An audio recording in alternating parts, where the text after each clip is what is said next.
Узкая проезжая часть, аварийное состояние, неблагоустроенная территория. Все проблемы теперь остались в прошлом. Движение на обновленном мосту Викажева началось месяц назад. Глава Ингушетии полностью осмотрел объект. Прошелся по тротуару, которого раньше здесь не было. Жаловались на старую дорогу не только автомобилисты, но и пешеходы, которые преодолевали этот отрезок по обочине слякоти и грязи.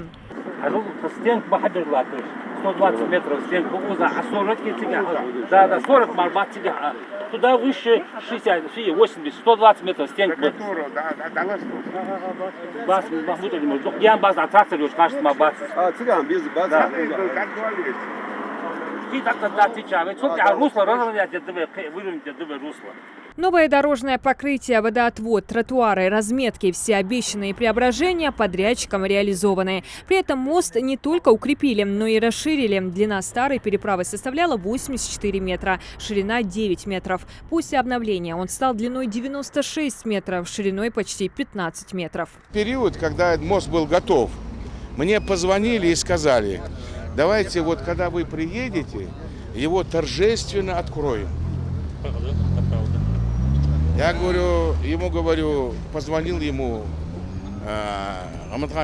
Батырь Ягаз, мост готов? Он говорит, да. Я говорю, не надо меня ждать. Людям каждый день важен. И поэтому я сказал, запустите его. Без всяких шариков, без всяких глав. Почему? Каждый день, я был здесь, когда с Хабешхан. Это было сложно для людей.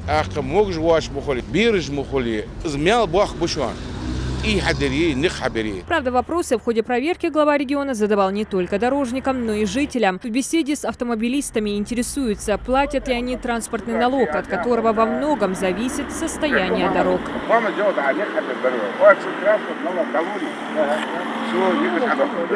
Старый мост был построен еще в 60-х годах прошлого века. В последние годы он находился в крайне аварийном состоянии. Необходимость срочного обновления сооружения неоднократно отмечал Махмуд Али Калиматов. Строительство нового мостового перехода стало возможным благодаря нацпроекту «Безопасные и качественные дороги». Реконструкция Икажевского моста через реку Сунжа началась в ноябре 2022 года. На обновление путепровода федеральным центром было выделено более 185 миллионов рублей.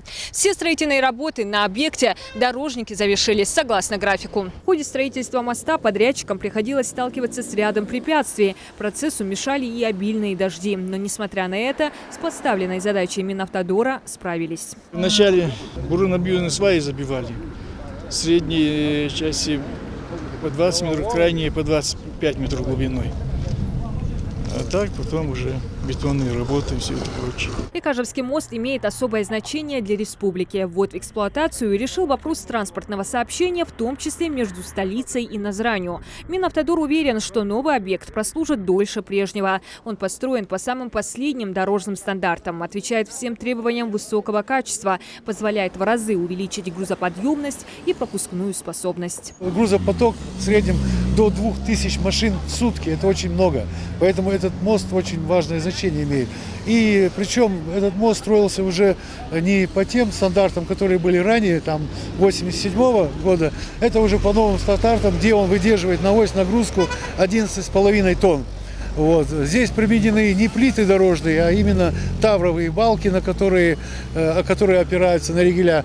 Значит, у нас краевые балки 21, пролет 21 метр, внутренние у нас идут 24 метра. Что касается покрытия, мы видим, что у нас нигде вот уже ездят машины почти 2-3 недели по мосту. Нигде мы не видим просадок, нигде мы не видим сморщенного асфальта. В ходе проверки нового объекта руководитель субъекта дал ряд поручений представителям региональных министерств и местной администрации. Глава Ингушетии Махмуд Али Калиматов высоко оценил работу дорожников и поблагодарил за их нелегкий труд. Вот кто именно трудился здесь, а вы видели, это сложный объект, он сложный очень. Здесь вон сколько опор, сколько это расчеты надо делать, понимаете? Проект делать надо. Это же не просто какой-то там перекинули вы там мостик. И вот именно он дорза Батыр. Баркал халту, сах халту, мял дух бяхкап, а не каждый мост бежит. Сугур баркал духа. Вот это и есть то, что мы должны делать для людей. Благодарности в адрес руководства региона, дорожного ведомства и подрядной организации сегодня звучат от жителей. Обновление моста, прослужившего более 60 лет, они ждали долго. Бог качественно, дикий бябар. Так, от лица жителей кажу, я хотел бы поблагодарить и руководство автодора, и руководство вот этой строительной фирмы братьев Сейнароева. الماست هذه هنا سيس دعوة دخنا تحبوا عسي وتصديون شيء ما وردك خاص ده غد بهاير ده خد بكرة خاص خيط الوقت اسكل شيء تنو خاص نعمة خاص بهم بير خاص بأبوه برياتنا داش يفتح شواج وقش جورد دي هون قيوش داش بود سنة خياطة ويفتح شواج إذا خاص نتيجة خيري. Национальный проект «Безопасные и качественные дороги» направлен на создание комфортных условий на дорожных артериях, снижение смертности в результате ДТП. Глава Ингушетии отметил, что благодаря этому и другим нацпроектам в регионе появляются сотни новых объектов. Инициатива президента страны Владимира Путина улучшает качество жизни населения республики. Не один детский сад. Поэтому мы должны благодарны быть нашему президенту.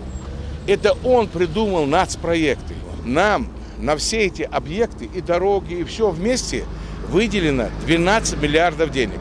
Мы за 22 год получили сверх бюджета на детские сады, на школы, на дороги, на все, что мы сделали. Ингушетия сегодня входит в число регионов-лидеров по реализации нацпроекта «Безопасные и качественные дороги». В текущем году по плану должны быть обновлены 10 объектов дорожной инфраструктуры общей протяженностью 28 километров. 5 из них уже сданы в эксплуатацию досрочно. Диана Дударова, Асхаб Белакиев, Новости 24.